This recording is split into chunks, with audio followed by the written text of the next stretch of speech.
박광원 총괄본부장과 이야기 나눠봤고요. 오늘은 이재명 캠프 전략본부장, 더불어민주당 민영배 의원과 함께 이야기 나눠보겠습니다. 의원님 나와 계시죠? 네, 반갑습니다. 민영배입니다. 네, 반갑습니다. 호남 지역 경선이 추석 연휴가 지나면 바로 옵니다. 현재 최대 승부처로 그렇죠. 떠오르고 있고요. 자, 이 지역에서도 과반 승리 자신하십니까? 사실은 저희가 목표를 그렇게 잡고 있습니다. 예. 되게 지금까지 나온 지표들을 보면 네네. 과반 달성할 수 있을 것 같습니다. 아, 그렇군요. 우리 민 의원님 네. 지역구도 광주 광산 을이시죠? 광산 느리죠. 예. 근래 어느 조사를 보니까 네네. 저희 지역구에서 지지율이 특별히 높더라고요. 아, 특히 지지율이 높은 것 같다. 예. 최근에 그곳 방문해 봤더니 그 광주 예. 쪽 분위기는 좀 어떻든가요? 광주 시민들은 늘 그렇습니다만 예. 어떤 개인 혹은 지역 이런 것을 중요한 가치로 여기는 게 아니고 예. 어떤 후보가 나서면 이분이 시대 정신을 잘 구현할 수 있을까? 예. 특히 요즘은 본선에서 승리할 수 있을까? 이런 것들, 즉 가치 판단을 제대로 하시는 분들이셔서 아, 되게 흐름이 분위기가 마음을 정해가고 있구나 이런 느낌이 있었습니다. 그렇군요. 본선에서 승리할 수 있는 후보를 보고 있는 것 같다. 네네. 이렇게 이야기를 해주셨습니다. 지금 뭐 후보도 그렇고 캠프 인사들도 그렇고 지금 광주, 호남 전체적으로 지역 민심을 훑고 계신 것 같은데요. 자, 캠프에서 보는 판세를 지금 어떻게 보고 있습니까?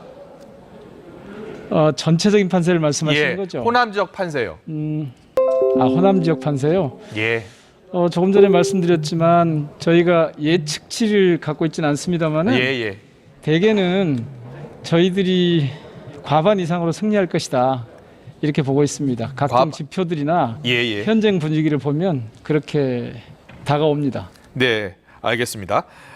그리고 정세균 전 총리가 지금 후보직을 사퇴한 만큼 그 지지층을 흡수하는 것도 아주 지금 중요한 상황인데요. 자, 이재명 후보 지지로 좀 이어질 것으로 보십니까? 되게 흔히 이제 이렇게 후보 한 분이 중간에 그만두시면 우선 위로 말씀부터 드리죠. 그리고 거기 함께 하셨던 분들께도 아이쿠, 많이 쓰셨습니다. 네. 그렇지만 이제 은근히 저희 쪽으로 좀 많이 오시면 좋겠다 이런 생각이 있는데 지금까지 보면은 광주 전남북 중에서 전북이 이재명 후보 지지율이 가장 높은 것이었습니다. 그렇군요. 그런데 이번에 이제 그 전북 연고가 있는 분이셨잖아요. 네네. 그래서 아마 저희 쪽으로 좀 많이 오지 않을까 이렇게 기대를 하고 있습니다. 그렇지만 나서서 뭐 중요한 역할을 하셨던 분들을 뭐 끌어당기기 위해서 저희가 겉으로 드러내놓고 모시려고 막 하고 이런 건 좀 A는 아닌 것 같아서 민심의 흐름을 좀 보면서 무엇보다도 이 정세균 후보님께서 추구하셨던 가치 그리고 내놓으셨던 공약 이런 것들을 흡수함으로써 자연스럽게 민심을 저희 쪽으로 오도록 하는 그런 방법으로 접근하고 있습니다. 네. 정세균 캠프 인사들 가운데 영입이 혹시 진행되고 있거나 접촉 중인 분들은 계십니까? 그거는 공개적으로 그런 말씀 드리는 것은 뭐 온당하지 않을 것 같습니다. 왜냐하면 이분들도 당신들의 이제 여러 가지 복잡한 심사가 있을 테니까 이런 걸 우선 좀 위무하고 또 그런데 공감하면서 우선 자기 정리를 하는 시간을 가지실 수 있도록 그렇게 해야지 저희가 뭐 나서가지고 적극적으로 이분 저분 뭐 이른바 당겨오기 위해서 애를 쓴다 이거는 조금 A는 아닌 것 같습니다. 알겠습니다. 그리고 최근에 이낙연 전 대표 지금 서울 종로 지역구 의원직까지 사퇴하면서 맹추격에 나섰습니다. 결연한 의지를 지금 보였고 배수진을 쳤다 이렇게 분석을 하고 있는데 이재명 캠프에서는 어떻게 보고 있습니까? 뭐 배수진을 친 건 맞는 것 같고요. 다만 그렇게까지 하셨어야 될까? 뭐 절박함은 이해를 하지만 의원직 종로잖아요, 특히 여기 그렇게 가볍게 여길 만한 곳인가? 이 전체 정치판이나 저희 당에 대한 그런 고민을 조금 더 해주셨으면 좋았을 텐데라는 아쉬움은 있습니다. 아마 이게 잠깐의 주목도, 특히 호남에서 잠깐의 주목도를 높일 수는 있을 것 같은데 장기적으로 보면 오히려 이 현명한 저희 지지자들 입장에서 보면 역효과 나는 거 아닌가 이런 염려가 있습니다. 예. 네, 역효과가 날 수도 있다. 지역구가 종로 정치 1번지라는 상징성 때문인데 그렇습니다. 예. 내년 대선에서 부담이 될 수 있다 이렇게 보시는 겁니까? 아닙니다. 그거는 여러 논쟁거리, 여러 가지 관점에서 볼 수 있는 논쟁거리인데요. 저는 종로 선거가 대선의 종속 변수이지 대선을 끌고 가는 그 종로 보궐선거가 대선을 끌고 가는 그런 독립변인으로 작용하지는 않을 거다 이렇게 봅니다. 그래서 전체적으로 대선을 잘 치르면 종로 선거도 이길 거라고 봅니다. 예, 알겠습니다. 그리고 당내 대표적인 친문 의원 홍영표 의원이 이낙연 전 대표를 공식 지지하고 나섰습니다. 그래서 전체적으로 친문 표심이 좀 흔들리지 않을까 그런 우려도 나오는데 어떻게 보세요? 친문 표심 그렇게 간단하지 않습니다. 어떤 분이 간다고 그래서 친문 지지자분들이 다 그쪽으로 가는 일은 상상할 수 없는 일이죠. 저도 친문인데요.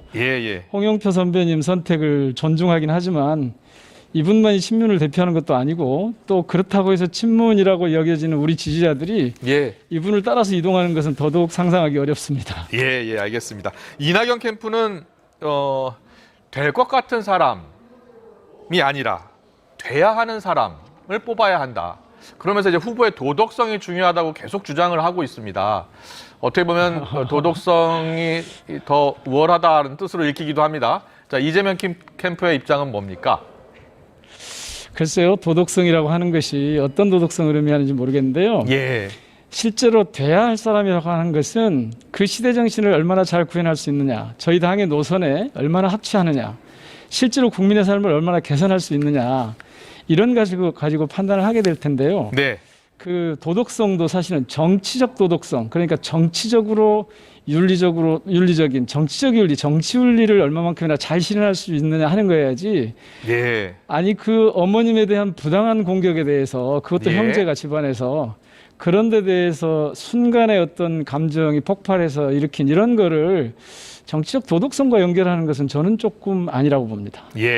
얼마 전에 이낙연 캠프 지지자가 이재명 캠프 지지자를 폭행하는 사건이 있었잖아요. 뭐 들었습니다. 그 문제는 뭐 어떻게 해결이 잘 됐습니까? 그거는 우발적인 사건일 테고요. 그런 부분을 전체 선거판에서 경선판에서 큰 문제로 다루는 것은 적절치 않은 것 같습니다. 알겠습니다. 파장이 확산하고 있는 대장지구 개발 의혹으로 넘어가겠습니다. 이재명 지사는 거듭 모범적인 사업이었다라고 이야기하고 있고요. 특혜 의혹과는 무관하다. 수사 요구하면 100% 동의한다. 이렇게 이야기하고 있습니다. 이낙연 후보는 관심 있게 지켜보고 있다라고 했고요. 자, 캠프 차원에서는 지금 어떻게 대응하고 있는 겁니까? 우선 이 문제의 본질을 정확하게 봐야 한다고 봅니다.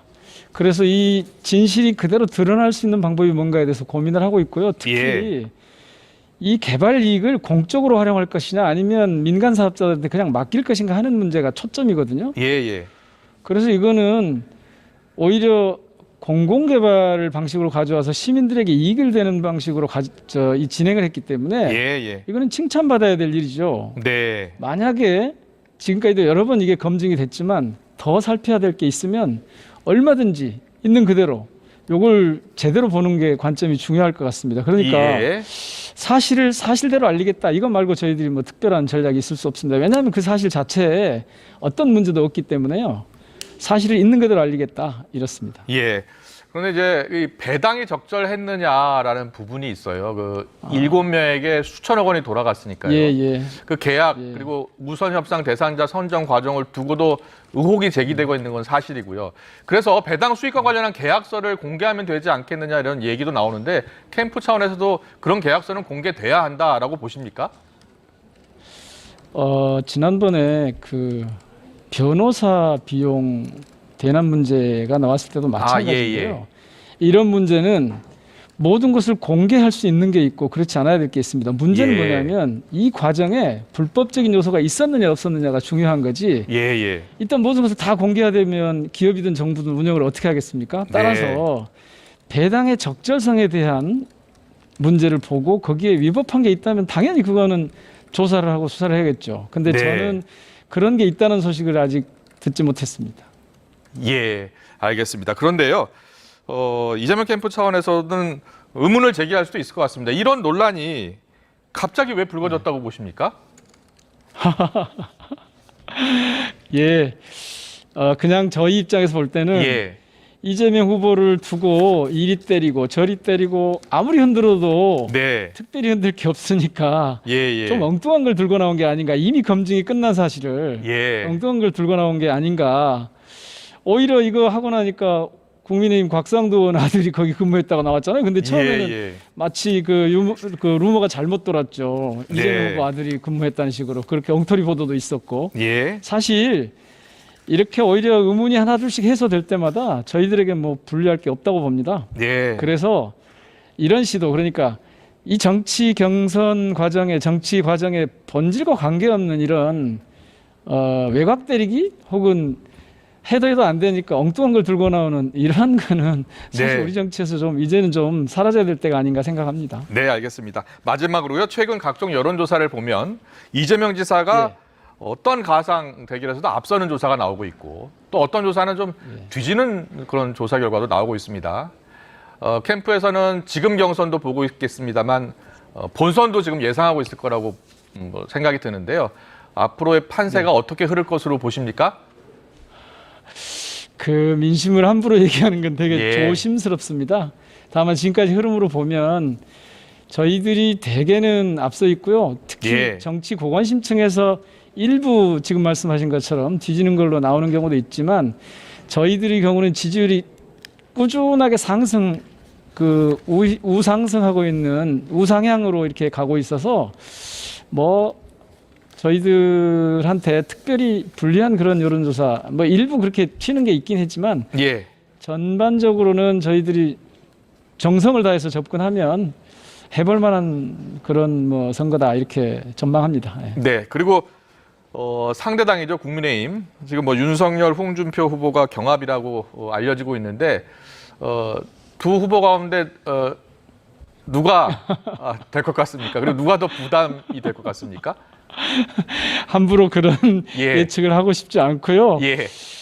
그 어떤 인물을 놓고 경쟁하는 게 저는 아니라고 봅니다. 네. 이 정치 집단이 어떤 집단이고 그 집단이 추구하는 가치가 무엇인지를 놓고 국민들이 판단을 하실 것이기 때문에 예. 누가 와도 저희들은 준비를 잘해서 대응을 하겠습니다. 네, 알겠습니다. 지금까지 이재명 캠프 전략본부장 민영배 의원과 이야기 나눠봤습니다. 오늘 말씀 잘 들었습니다. 고맙습니다. 네, 고맙습니다.